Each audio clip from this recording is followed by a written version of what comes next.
Now listen carefully to the conversation and answer questions 1 and 2. Good morning. MIC House Agency? Good morning. I'm ringing about the problems I've been having with my apartment. Yes, of course. If I can just take a few details first. What's your name? Paul Smiley. How do you spell that? Smiley. OK.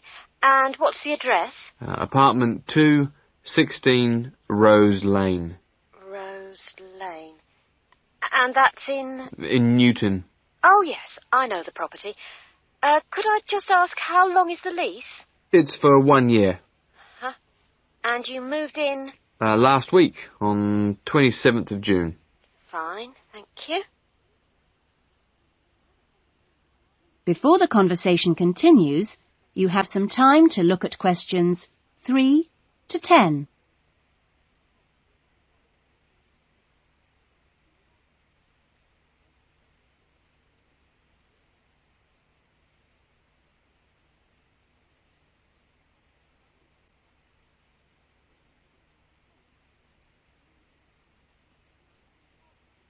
Now listen carefully and answer questions 3 to 10. And what are the problems that you've been having? Well, no one thing is really dangerous or anything, but, it's just been building up. Yes, of course. Well, the first thing is the washing machine. It's been leaking a little and it's beginning to get worse, because we have a small child and we really need to get that done straight away. OK, that's a washing machine for immediate repair. And then there's a niggling problem with the cooker. Mm-hmm. The door's broken.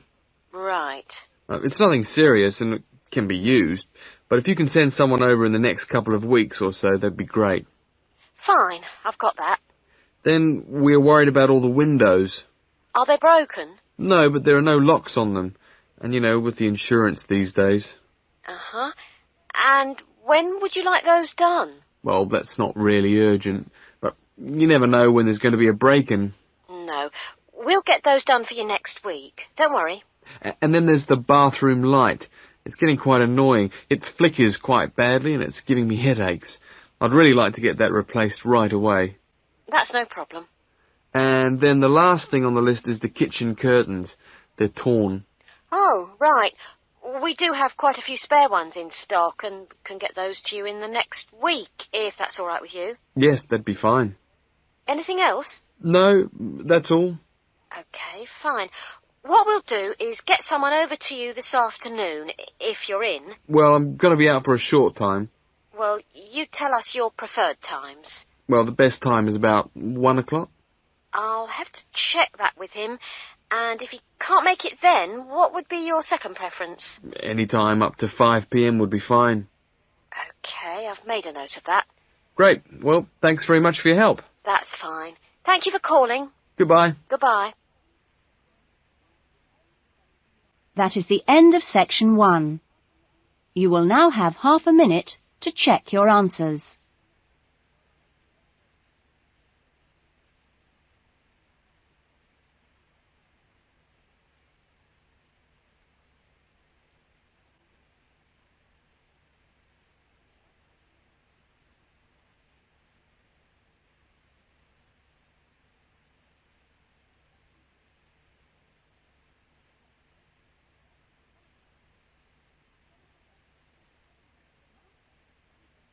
Now turn to section 2.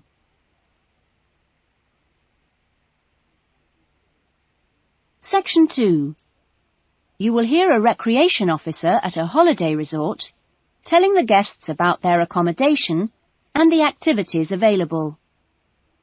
First, you have some time to look at questions 11 to 15.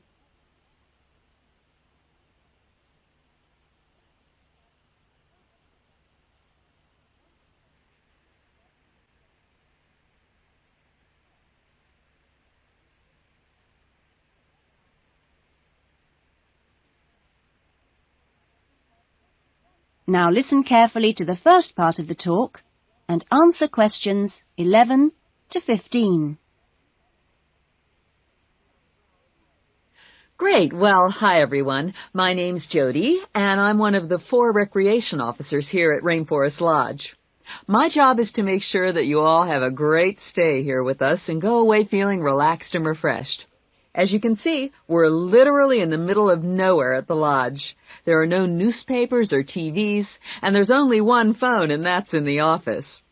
The lodge is a complete get-away-from-it-all experience, a place to unwind and appreciate the world without a lot of interruptions and distractions. From your cabin balcony, you'll find that you can't see anyone else, and the only noise you should hear is the birds. When the luggage comes, one of the guys will take it across to your cabin for you and make sure you know the way back here to the main center for dinner in the restaurant. Dinner will be served in about an hour or so. All the times of each day's activities are printed on the blue sheet you should have got in the information guides that were handed out on the coach. Each explorer trip has a different focus, so it doesn't matter how many you do or on what day, because there's always something new to discover in the rainforest. Tomorrow, I think we've still got places on the Orchid and Fungi tour. This is on foot and takes you to different parts of the rainforest. Or, if you prefer, there's the 4-wheel drive tour to the waterfalls. Or the fishing trip, where I promise you we'll catch some lunch. And last but not least, the famous crocodile cruise that leaves at 11 a.m. each day. Just in time for the crocodile's lunch. Oh, plenty to choose from here at Rainforest Lodge. Or just sit on your balcony, relax and unwind and enjoy the views. In the evenings, there is the Spotlight Tour, one of my favorites. The Spotlight Tour leaves at sundown and lets you catch a glimpse of some more of the rainforest wildlife as it comes out at dusk to feed. That's a great trip, and if you can, I'd really try to make sure you do it during your stay. You now have some time to look at questions 16 to 20.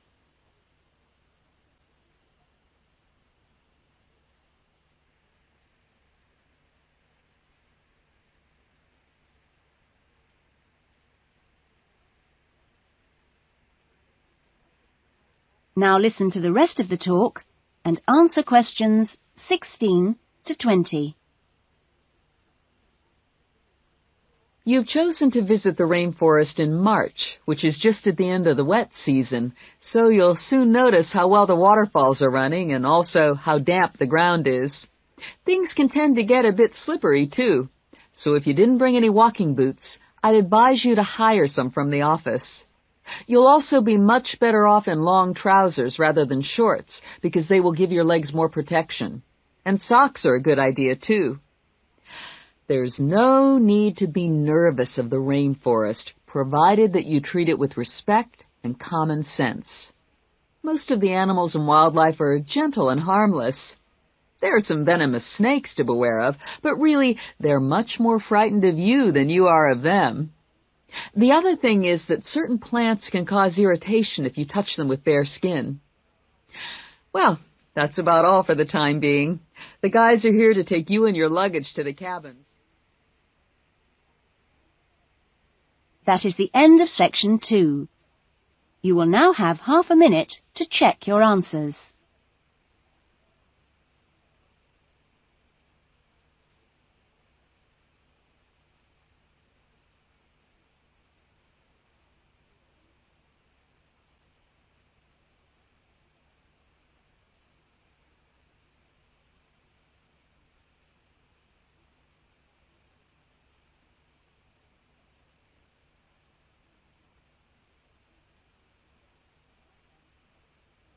Now turn to section 3.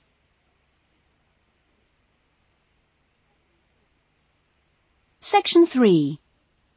You will hear a conversation between a counsellor and a student named John. First, you have some time to look at questions 21 to 25.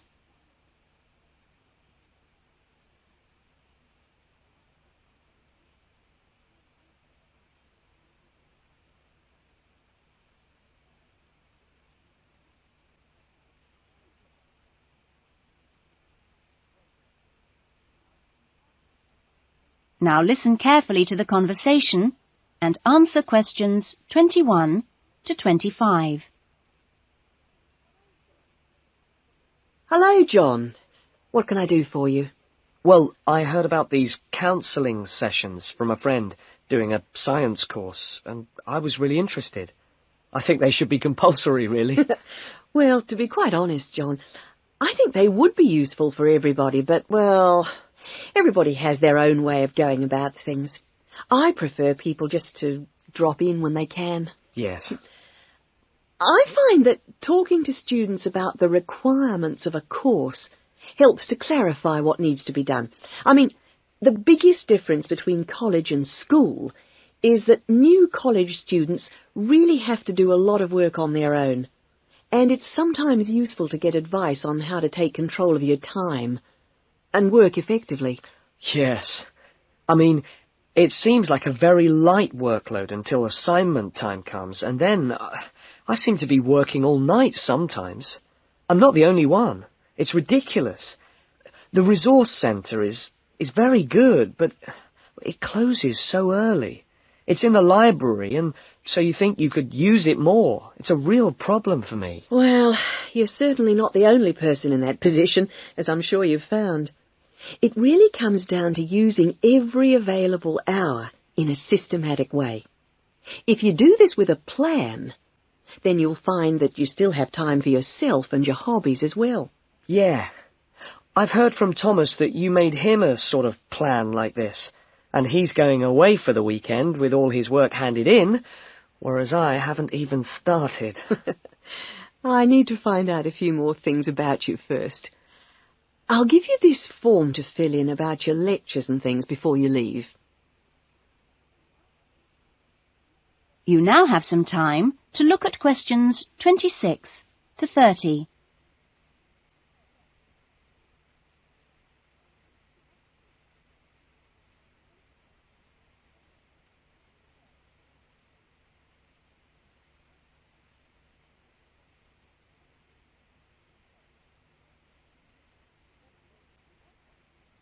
Now listen to the rest of the conversation and answer questions 26 to 30. Now, what are your main problems? Well, what most concerns me is I'm still not doing very well in my assignments. Well, I know that you plan your writing carefully, but this can come to nothing if the assignment doesn't answer the question. That really is the key. You must read the question carefully and give it a great deal of thought before you even start planning or writing your first draft. It's also vital to check your work for errors. Everybody makes them, and they can influence the person marking the work. So, always take time at the end to check what you've written. As far as listening is concerned, I find it hard to keep up sometimes in lectures, especially 2-hour ones. I sometimes just seem to go off into a dream. It's a good idea to find out from your lecturers if they mind you recording the lectures. Oh. You only need one of those small cassette recorders. Yeah. The quality is pretty good, and a second listening can really clarify things. Something else you can do is check your notes with a friend after the lecture. Yes, that's a good idea. Thanks. It's hard to do all that all the time, though, especially when there's so much reading to do. Yes.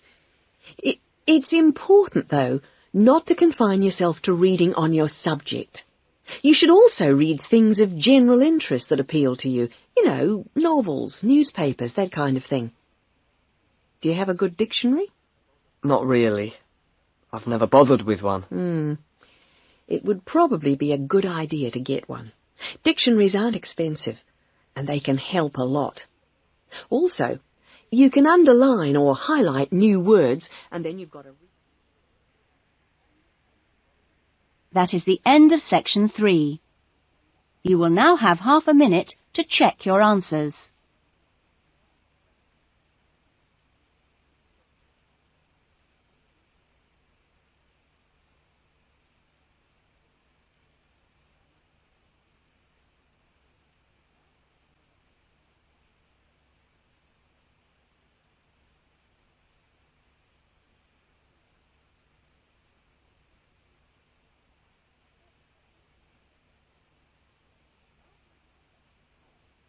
Now turn to section 4.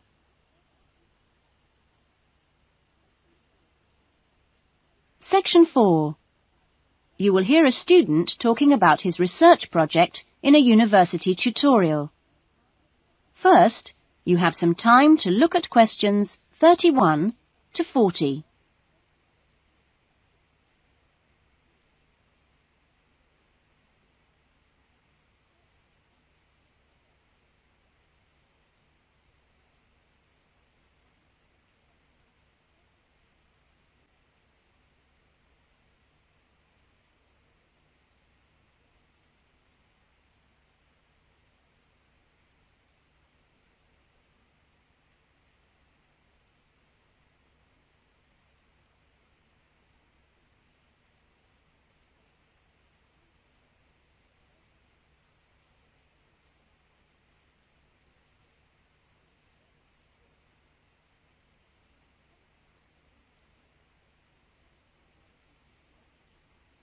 Now listen to the talk and answer questions 31 to 40. Well, good afternoon. In today's session, John Upton will be sharing some of the findings of his research project from last term. John. Thanks. Well, first of all, a little bit about the background to the project. Our title, as you can see, is pretty straightforward. Car Safety. But these days, there's a lot more to it than the usual injunctions about drinking and driving or speeding. I'd been interested and horrified by several newspaper reports on what people call road rage. For example, the famous incident of a man getting out of his car in a car park and hitting the driver of a van who had overtaken him earlier. It seemed to me that there were almost as many serious problems when cars were parked, i.e. were stationary, as when they were travelling at 90 miles an hour. So I decided to make this the focus of the project. For our research, we depended mainly on talking to individuals, asking them questions rather than using written questionnaires. We stopped people at a selected garage on the motorway over a 2-day period and asked them questions about what they'd observed or experienced themselves. Our respondents were both men and women, but the women were just slightly in the majority. We were pleased by the public's willingness to stop and chat to us. In the end, we talked to a total of 135 drivers over those 2 days. So, what were our findings? Well, as you can see, 93% of respondents had had some kind of problem. A surprisingly large percentage, 24%, had had their car damaged in some way. But the main type of incident was being shouted at. 79% had experienced that. 15% had experienced violence on their own persons. They'd actually been hit by someone. The police tended only to be informed when there was physical violence involved. So, what strategies had people developed to ensure their own safety? Let's have a look at the figures here. Well, first of all, it was quite striking that there were often distinct answers from the men and women. It was mainly women, for example, who said one shouldn't ever stop to find out how to get somewhere, whereas it was men who said you should try to avoid looking directly at other drivers. Both men and women... It was women who said you had to tell someone when you were due to get to a particular destination. Then, I had thought that it would be mainly men, but both sexes made the point that it's much safer to get keys out well in advance as you go towards your car. Men were very aware that muggers or whatever might be concealed behind the car. They also made the point that you should leave plenty of room when you park your car, so you can make a quick getaway if you need to. Finally, locking doors at all times. Men didn't think it was quite as important as women, but both gave it a high safety rating. When we asked them what they thought the best improvements had been in the last 5 years in helping with road rage problems... That is the end of section 4. You will now have half a minute to check your answers.